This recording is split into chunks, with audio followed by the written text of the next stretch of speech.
तो यही चीज प्रहलाद जी ने बताया, कहें पिताजी श्रवणम कीर्तन विष्णु, कीर्तन विष्णु जी का सुने। और भैया भगवान पत्र लिखते हैं, चिट्ठियों लिखते हैं समझाने के टाइम। भगवान चिट्ठी लिखते हैं। पहली चिट्ठी भगवान लिखते क्या है, कहीं बाल सफेद हो जाए। बाल जब सफेद हो जाए तो भगवान कहते हैं कि ऐसा भैया काले कर्म बहुत करेंगे, अब सफेद करा जाए। दशरथो जी के कान के किनारे बाल सफेद भवाना, श्रवण समीप भयऊ सुत केसा, मनहु जड़ठपन असोपदेशा, निप जुबराज राम कहते हो। मानो कान के समीप बाल सफेद हुआ, इशारा होता है कि अब तुम राज करने के काबिल नहीं हो, भजन करने के काबिल हो। तो पहला पत्र भगवान लिखते हैं, बाल सफेद हो जाना। लेकिन आदमी क्या करता है, भगवान के पत्र को झूठा कर देता है, तुरंत नाव खिया गवा और बाल का फिर लगाए कहीं जाओ भगवान कथना सफेद करियो। फिर दूसरा काम क्या करे, भगवान ने दूसरा पत्र दिया, कहीं दांत कमजोर हो जाए। दो चार दांत जब गिर गए तो बहू अगर रोटी लेके आई और किंचव रोटी कड़ी भय तो कहीं नहीं, बहू थोड़ा नरम रोटी दियो। नहीं कट रही तो हे भगवान रोटियों में ही खाई जाए। अब तो भगवान याद आ रहे, उससे भी नहीं सुनते तो भगवान तीसरा पत्र भेजते हैं, घुटना खराब कर देना। तो ये सब भगवान के पत्र हैं, समझाते हैं कि रोग दोष में पड़े, अरे कम से कम अच्छे में तो याद करो कि दुख में सुमिरन सब करे और सुख में करे न कोई, और जो सुख में सुमिरन करे तो दुख काहे कोई।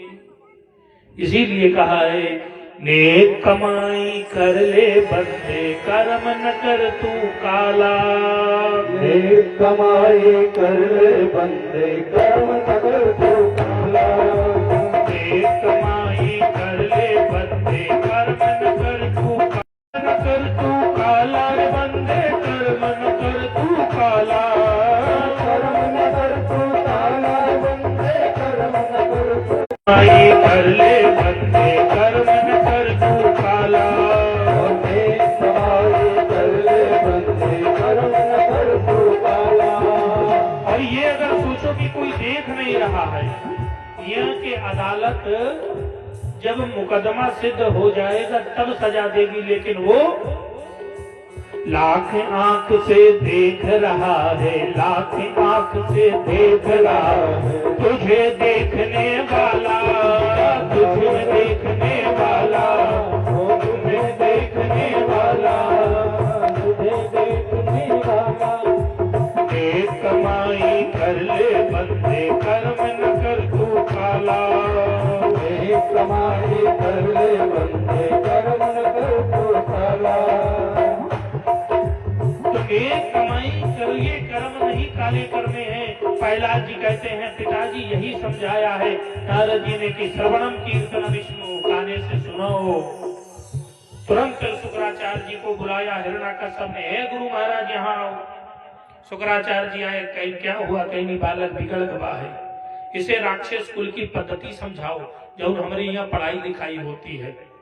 हिरण्याकश्यप के आदेश से शुक्राचार्य जी ने कहा, इसे हमारे दोनों बिटवे ठीक से कही नहीं है, संडमर्क नाम रहा, कहीं नापे के चल रहा है विद्यालय, श्री हिरण्याकश्यप दैत्य प्रचार प्रसार मंडल विश्वविद्यालय।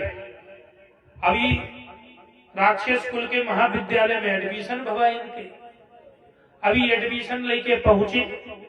अब जेके ही दिमाग में एक ही चीज घुसी हो तो वो हटे कहा।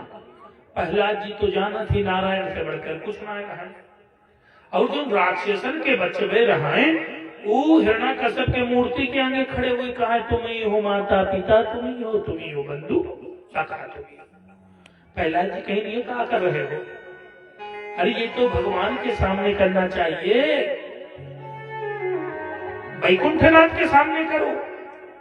तो लड़का भाई बोले, देखो तुम तो राजा के लड़के आओ, कौनो बात भाई तुम तो बच ही हो, और गलती से अगर हम नारायण नारायण कहीं तो हमार तो गर्दन काट ली जाए। भैया फिर ऐसा है आपन पोथी अपने पास रखो, हमका जो हमारे गुरु पढ़ावे वही ठीक है।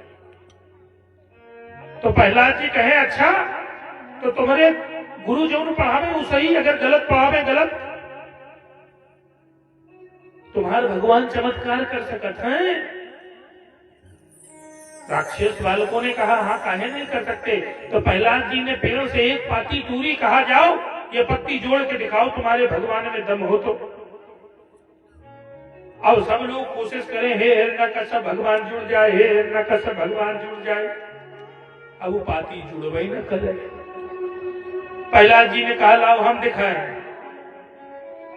भगवान के सामने प्रार्थना की और पाती को लिया और कहा कि प्रभु मैं कोई चमत्कार दिखाने की लालसा में नहीं हूँ, मैं धर्म प्रचार की बात कर रहा हूँ।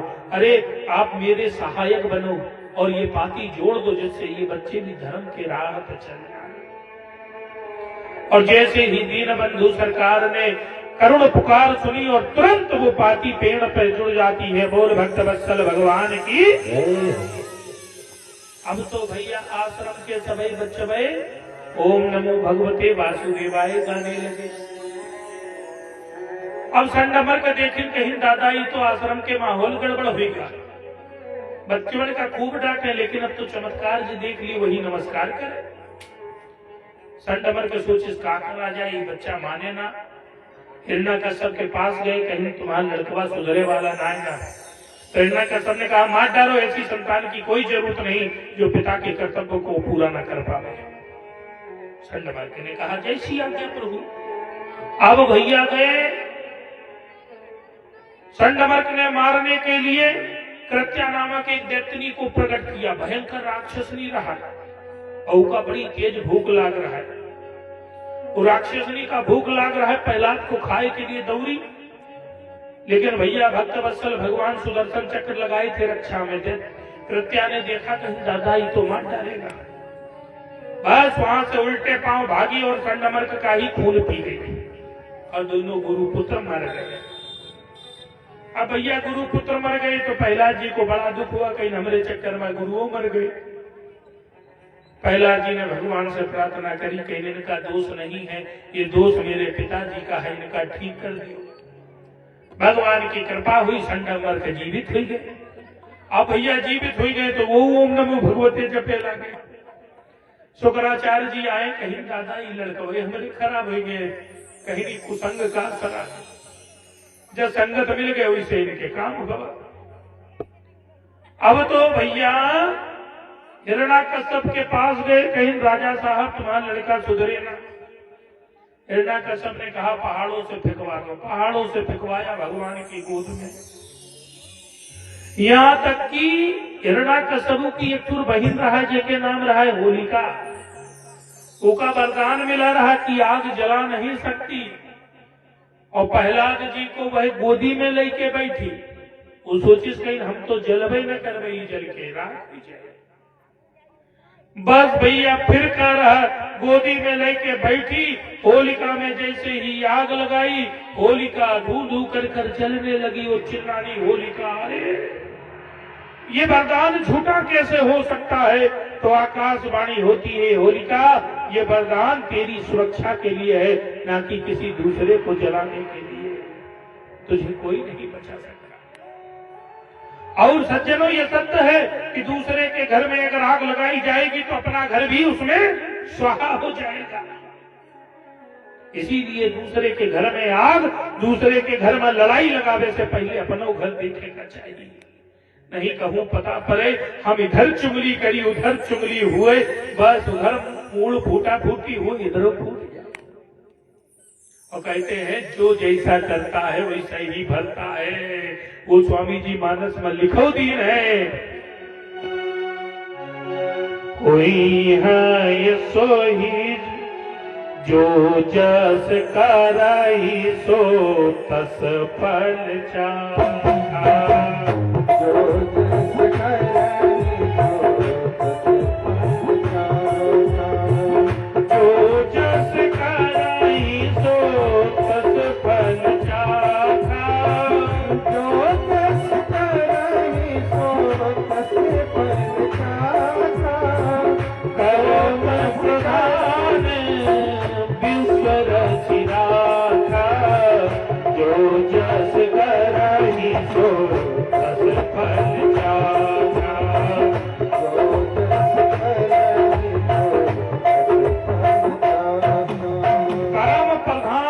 ईश्वर चिराखा, जो जस करहि सो तस फल चाखा। जो जैसा करेगा उसे फल वैसा ही मिलेगा। होलिका ने जलाने का प्रयास किया, होलिका जल गई, प्रहलाद का कुछ नहीं हुआ। अब तो भैया हिरण्याकश्यप को गुस्सा आ गया, बहनों मर गई। कहीं दादा ये कमाल का है, इनका को बचाता है। एक दिन जहर देने का प्रोग्राम बना दिया, लेकिन जहर भी शंकर भगवान पी गए और प्रहलाद बच गए। बार बार प्रयत्न किया मारने का, लेकिन भैया भक्त को भगवान ही बचाता है। सर्वत्र छोड़ दियो भगवान के ऊपर, निश्चित आपका कोई पीठ नहीं लगा सकता। लेकिन विश्वास हो रहा है क्या चाहे, और नहीं पता पड़े विश्वास हो ना रहा है। हम बतावा ना कि 5 मंगल जाओ हनुमान जी मंदिर, और 5 मंगल में काम ना पूरा हुए तो कहीं हनुमान जी न कलिए, कहीं फिर देवी के मंदिर चलो। अपने इष्ट पर, अपने गुरु पर हमेशा विश्वास रखेगा चाहिए। जीवन में ऐसे कर्म भी करना चाहिए कि दूसरे का भला हो जाए, लेकिन कबो कबो हुए थे ना कि अपन भला ना हुए, दूसरों का ना हुआ। एक गांव में एक बूढ़ा माई रही, एक नंबर की कंजूस रही। एक दिन एक साधु महाराज पहुंच गए, कहीं माई कुछ नहीं दियो तो खात रही गाजर, गुस्सा में वही आदि गाजर दूध फेंके ले जा। साधु कहीं कम से कम चलो कुछ तो दी हो।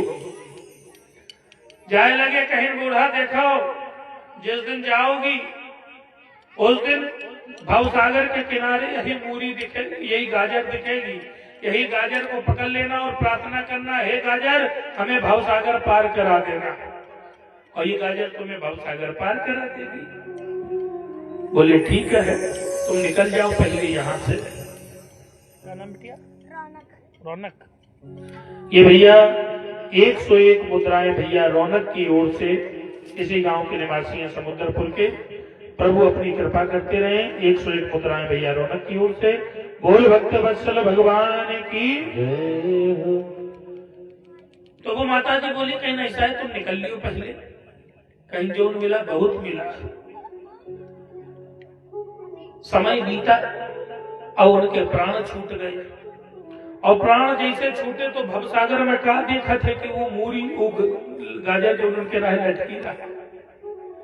तो कहीं बाबा कहीं सुना कहीं निका पकड़ लियो भवसागर पार हो जाओ। बस का रहा तुरंत पकड़ी ने गाजर, कहीं हे महारानी पार कराऊ। अब हेलीकॉप्टर उड़ा, और जैसे उड़ा तो वही बगल में गौआ में 2 जगह और चल बसी रही। तो कहीं की लाओ इनके ना हो, बूढ़ा के पांव पकड़ लिया जाए, हम भी भैया पार हो जाए।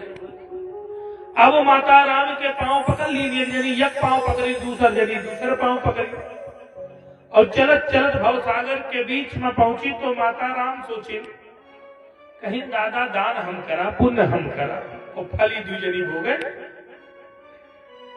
भैया दान तो हम किया है ना। तो बूढ़ा राम गोड़ झटके कहा छोड़ो भागो, हम दान करा है, तुम कैसे तरी हो। तो दोनों जनी कहीं नदी कहीं जाते हो तो हम कर ले चलो, कहीं नदी में फंस जाएंगे, कहीं अब चाहे फंस जाओ चाहे कुछ हो जाओ, जोर जोर पांव छिटकर की गिर जाए। लेकिन वो दोनों जनी एक बहुत तेजी से पकड़े रहे पांव, ये अब ना गिरी है, अपना गिर पे। अब बूढ़ा बड़ी देर तक सोची ना कहीं ना अभी गिरता ही ना है ना।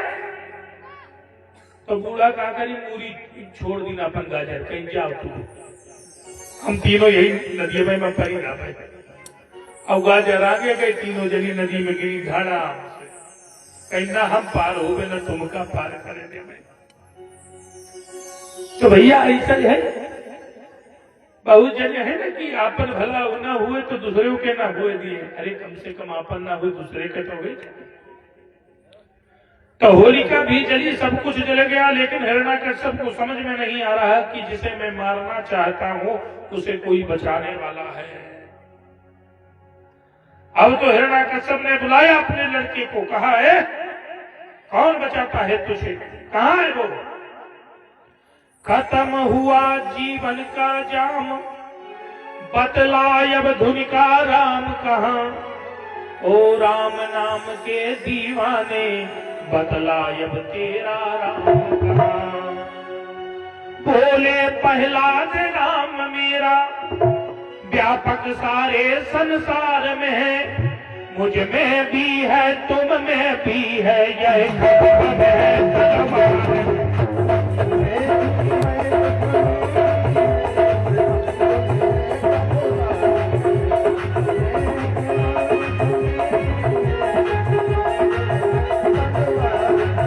मुझ में भी है तुम में भी है, यह खबर है तलवार में है।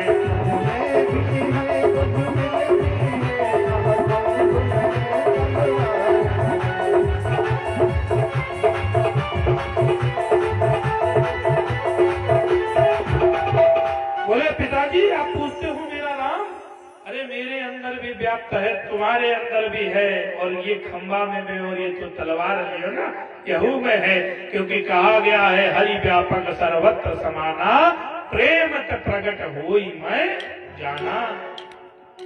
अब तो भैया कहा खंबे में, खंबे को आग से लाल कर दिया गया। बोले जा भगवान है तो गले लगा ले।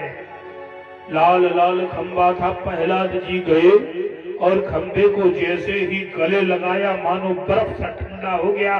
बोल भक्त वत्सल भगवान की जय हो।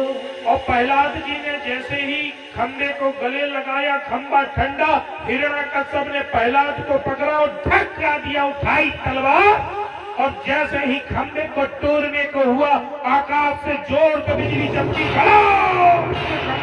फटा है और बड़ा भयंकर स्वरूप धारण किए हुए, उनका मुख शेर का है, शरीर आदमी का है, बड़े बड़े नाखून, बाल बड़े बड़े, भयंकर दांत आकार करते हुए प्रकट होते हैं। और नरसिंह भगवान की नरसिंह भगवान को देखकर हिरण्यकश्यप कांप गया, लोग थरथर कांपने लगे। आज हिरण्यकश्यप समरा, उठाई तलवार और नरसिंह को मारने के लिए नरसिंह भगवान ने पकड़ा है। आज हिरण्यकश्यप को धड़ाम से पटका, बीच में हुए हिरण्यकश्यप के बालों को लेकर गए हैं। आज चौखट पर भगवान विराजमान हो जाते हैं, अपने गोद पर रखा है भगवान ने हिरण्यकश्यप को। हिरण्यकश्यप ने कहा मुझे नहीं मार सकते, क्यों, मैं अमर हूँ। भगवान ने कहा तू अमर है, अरे इस संसार में कोई अमर नहीं हो सकता, तुझे किसने कर दिया बता। बोले ब्रह्मा जी ने किया है। क्या कहा था ब्रह्मा जी ने, ये बता। हिरण्यकश्यप बोला ब्रह्मा जी ने कहा था ना मैं घर में मरूंगा न घर के बाहर मरूंगा। भगवान ने कहा न तू घर में है न घर के बाहर, तुझे मैं चौखट पे रखे हूँ। बोल ब्रह्मा जी ने क्या कहा था। बोले ब्रह्मा जी ने कहा था कि न तू दिन में मरेगा न रात में मरेगा। भगवान ने कहा चल, दिन रात भी नहीं, शाम का समय है, गौधरिया का समय है, गौधरिया के समय तुझे मारूंगा। और बता ब्रह्मा जी ने क्या कहा था। बोले न तू पृथ्वी पे मरेगा, न तू मरेगा आकाश में। बोले न पृथ्वी है न आकाश, तुझे मैं मध्य में अपने जंघों पर रखा हूं। और ब्रह्मा जी ने क्या कहा था बता।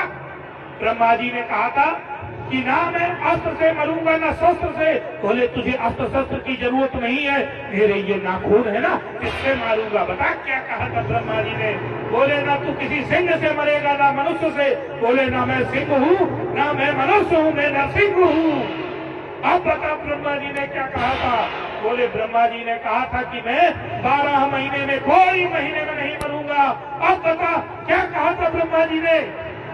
बोले 12 महीने में, किसी महीने में नहीं मरूंगा। चिंता मत कर, अपने भक्त के लिए मैं एक नया महीना बनाता हूँ जिसे लोग मलमास पुरुषोत्तम मास के नाम से जानेंगे। और भगवान ने अपने हाथों को उठाया है, बड़े बड़े नाखून हिरण्यकश्यप की छाती पे दे मारा और चार भक्त वत्सल भगवान की जय हो।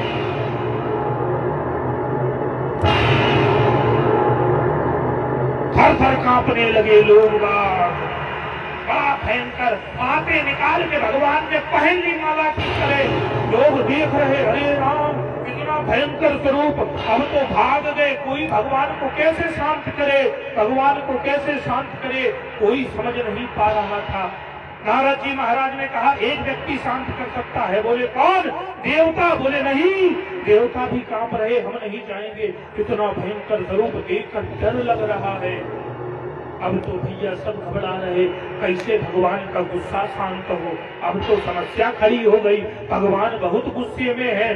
नरसिंह भगवान अपने जंघा पर हिरण्याकश्यप के शरीर को लिए और उसकी समूली आंखियों को नोच नोच कर बहा रहे हैं। सारा राजभवन हिरण्याकश्यप का खून से लाल हो गया, रक्त जैत हो गया। अब तो लोग कहते कैसे शांत करें, कैसे शांत करें, कुछ समझ में नहीं आ रहा। नारद जी ने कहा पति को गुस्सा शांत कराने का एक काम है, पत्नी ही कर सकती है। नारद जी दौड़े वैकुंठ में, लक्ष्मी जी को बुलाया, लक्ष्मी जी से कहा तुम्हारे पति गुस्सा हुए गए, चलो। लक्ष्मी जी ने जैसे ही गई, देखा नरसिंह भगवान का स्वरूप। बोले सत्यानाश जाए तुम्हारी, हमारे पति थोड़ी आए। लक्ष्मी जी हटी वहां से। अब तो भैया कोई गुस्सा शांत, सबकी नजर प्रहलाद जी पर हुई। प्रहलाद जी महाराज हाथ जोड़कर आगे आए हैं, हे नारायण, हे नारायण शांत होइए, नारायण, हे नारायण शांत होइए। आज प्रहलाद जी की स्तुति सुनकर भगवान प्रसन्न हो जाते हैं। बोल भक्त वत्सल भगवान की जय हो। और भगवान आज प्रसन्न हुए हैं।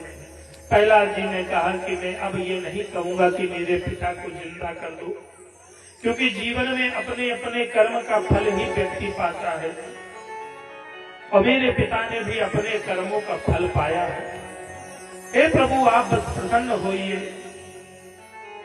इतना भयंकर स्वरूप भगवान ने कहा कि मैं अपने भक्त को कष्ट में नहीं देख सकता, मैं अपने भक्तों को कष्ट में नहीं देख सकता, इसलिए मैंने आज ये भयंकर स्वरूप, क्योंकि एक बार कोई मेरे भक्त को परेशान करे, 2 बार करे, लेकिन मेरा भक्त सहनशील है, मेरा भक्त झेलता रह रहा था, तो जिसने मेरे भक्त को परेशान किया उसकी मृत्यु को भी मैं समाज में दिखा दूंगा कि मुझे चाहे खंबे से आना पड़े, चाहे मछली बनना पड़े, यहाँ तक कि पृथ्वी की रक्षा के लिए भगवान सूअर तक बने हैं। ये मेरे सरकार है साहब।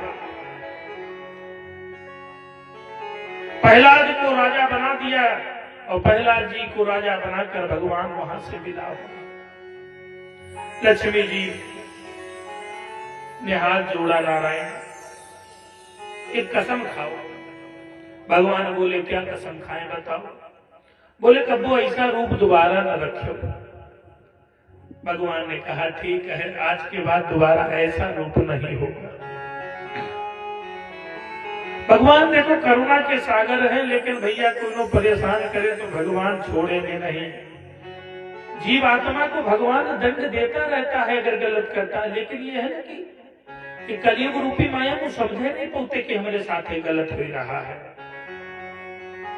कहा है ना, करुणा निधान रउआ जगत के दाता है, करुणा निधान रउआ जगत के दाता है, श्री भगवान रउआ जगत के दाता है, श्री भगवान रउआ जगत के दाता है, करुणा निधान रउआ जगत के दाता है।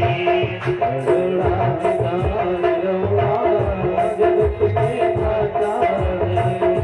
ताली बजाते हो प्रेम से हरि बोल।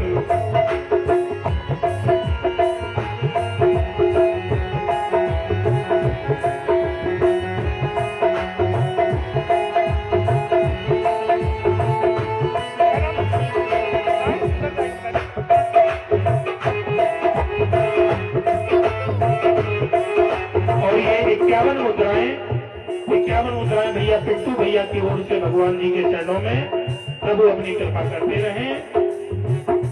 मती के फेर दहनी, मती के फेर दहनी, विपत्ति के फेर दहनी, विपत्ति के फेर दहनी, श्री भगवान रउआ जगत के दाता है, श्री भगवान रउआ जगत के दाता है।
गईली मैया सब्जी कर गई झूठे पेरन का खैली झूठे पेरन का खैली कृपा सामान रउआ जगत के दाता है कृपा समान रउआ जगत के दाता है करुणा निधान रउआ जगत के दाता है करुणा निधान रउआ जगत के दाता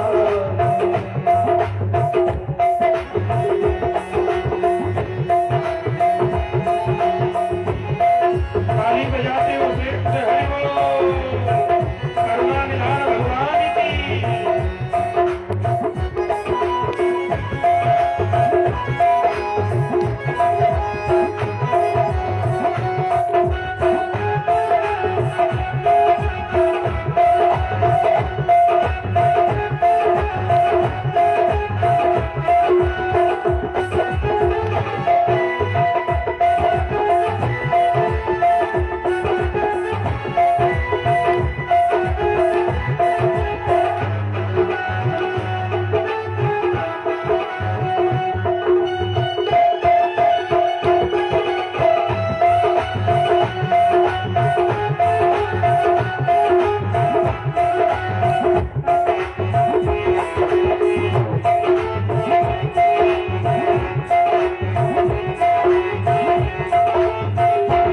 केवट से चरण गवौले देवत से चरण गौरी केवट से चरण गवौले देवत से चरण गौरी गीत पति हुए लगौले गीत पतिये लगौली जाने जहान रउआ जगत के दाता है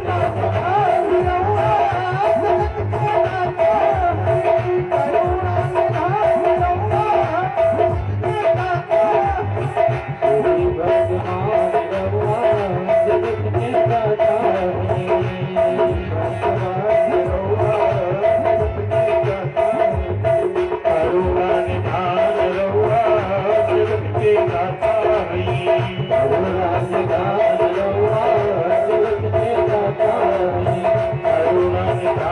रउआ जगत के दाता है भगवान रउआ जगत के दाता है